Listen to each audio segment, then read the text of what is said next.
Bom dia a todos, salve Maria. Leitura do livro A Paixão do Senhor. 15ª parte. Os soldados ultrajam Jesus. Enquanto os soldados açoitavam o Senhor, Pilatos fingia não ver ou talvez tivesse saído do pretório.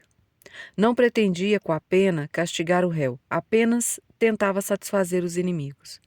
Provavelmente os inimigos pagaram aos verdugos para que castigassem com bastante violência. Entre a dissimulação do governador e o ódio dos acusadores, os verdugos se excederam acima do suportável na punição. Assim que desprenderam Jesus da coluna, recomeçaram os escárnios e as injúrias. Pilatos formou uma ideia particular sobre o reino de Cristo, misturando o que tinha ouvido dos judeus e do próprio Jesus.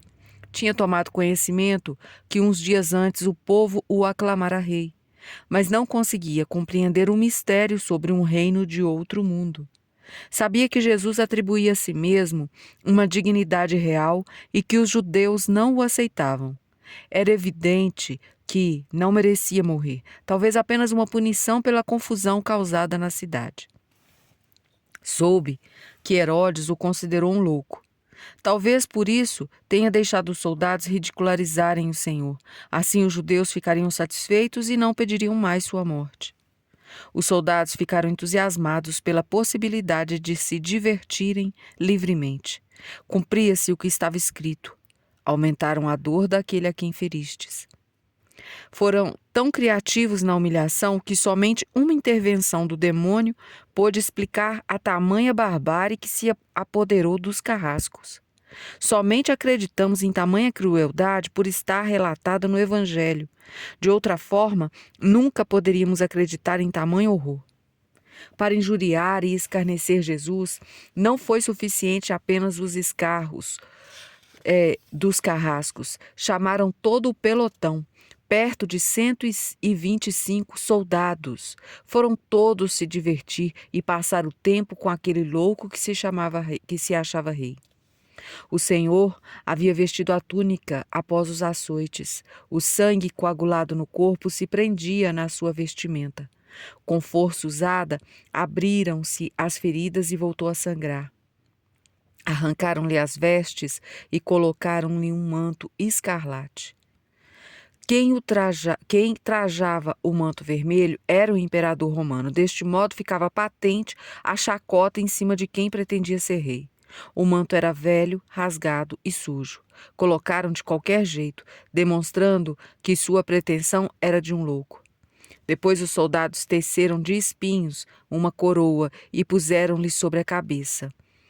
A coroa tinha a forma de um capacete e cobria toda a cabeça. Alguns espinhos eram longos e pontiagudos, outros curtos e encurvados. Não sabemos quais tipos de espinho foram usados, pois em Jerusalém existem muitas espécies. Cravaram com toda a força, usando pedaços de pau para não ferirem as mãos. A dor foi enorme e o sangue começou a escorrer pelo rosto. O Senhor deixou para nós, junto à sua coroa, duas preciosidades, a dor e a humilhação. Continuando a injúria, puseram-lhe na mão uma vara para fazer de cedro real. Tinham Jesus como um homem sem valor. A vara representava seu reino, fraco e partido. O Senhor havia dito aos discípulos sobre o destino do Filho do Homem. Escarnecerão dele, cuspirão nele. Está registrado em São Marcos, capítulo 10, versículo 34. Ajoelhados diante de Jesus, começaram a saudá-lo. Salve, Rei dos Judeus! E davam-lhe bofetadas. Zombavam e fingiam adorá-lo como rei. Cuspiam-lhe no rosto e, tomando da vara, davam-lhe golpes na cabeça, misturando aquela saliva asquerosa com o precioso sangue e enterrando mais os espinhos em sua cabeça. Os soldados conduziram-no ao interior do pátio, isto é, ao pretório. Era grande e comportava todo o público espectador. Assentaram Jesus para que todos pudessem ver. Despiram-no, colocaram o manto curto e a coroa de espinha, e diziam debochados: Este manto, Senhor Rei, quem envia é o imperador de Roma. todos os soldados e povo gargalhavam com a encenação. Colocando em sua mão a vara, receba o cetro real que representa o reino, vazio como sua cabeça. Escorriam lágrimas de dor dos olhos de Jesus, Senhor dos senhores, Rei dos reis. Ao cravarem a coroa de espinho com pauladas, diziam: como é rei, não pode ficar sem uma coroa. Esperamos que esta seja do seu agrado. Escorrendo sangue pelos cabelos, testa, rosto e pescoço, o Senhor inclinou a cabeça para o alto, para que nós que estávamos caídos pudéssemos nos levantar. Mas vós sois, Senhor, para mim um escudo, vós sois minha glória, vós me levantais a cabeça. Está registrado em Salmos 3, verso 40. Quem poderá reclamar de uma ofensa quando vemos o quanto o Senhor sofreu por nós? Jesus permanecia imponente ante os algozes. Aos que me feriam, apresentei as espáduas e as faces àqueles que me arrancavam a barba. Não desviei o rosto dos ultrajes e dos escárnios. O Senhor era mais poderoso em sofrer do que os inimigos em maltratarem. Sentava-se com tanto esplendor como se fosse uma coroação real.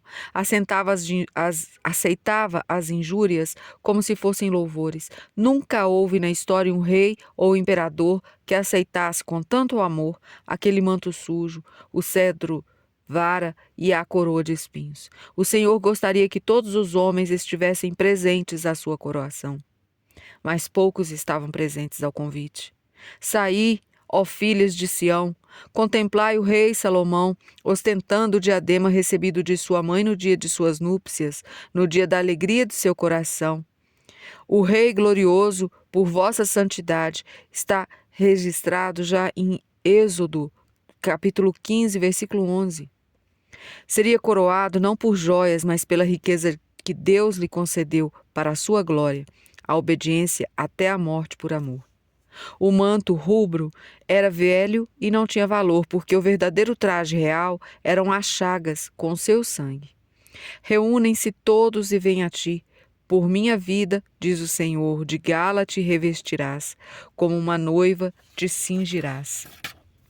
Aquele manto representava os amigos fiéis por quem derramava seu sangue, e tornando-os novos, limpos e cheios de graça. Felizes aqueles que lavam as suas vestes para ter direito à árvore da vida e poder entrar na cidade pelas portas. Por este caminho se tornou rei dos reis, porque todos os seus súditos ficaram vestidos de vermelho com seu precioso sangue. Nenhuma coroa seria digna, pois tudo neste mundo é perecível.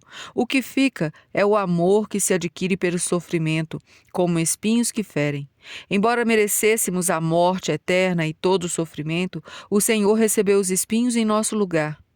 O que seria para nós castigo, para ele foi glória eterna.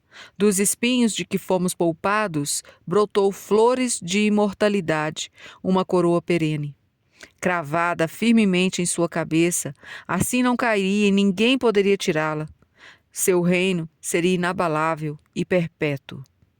O seu cedro era uma vara, mas de ferro. Tu as governarás com cetro de ferro, tu as pulverizarás como um vaso de argila. Teria domínio sobre todos os povos, os reis do mundo que lhe seriam submissos, e seus inimigos ficariam humilhados e frágeis, como vasos de barro. O Senhor estenderá desde Sião teu cedro poderoso. Dominarás, disse ele, até o meio de teus inimigos. Assim aconteceu. Os apóstolos saíram e conquistaram o mundo com palavra. A força não era deles, vinha do alto. Eram frágeis, como uma vara, mas o Senhor os tornou rijos como ferro.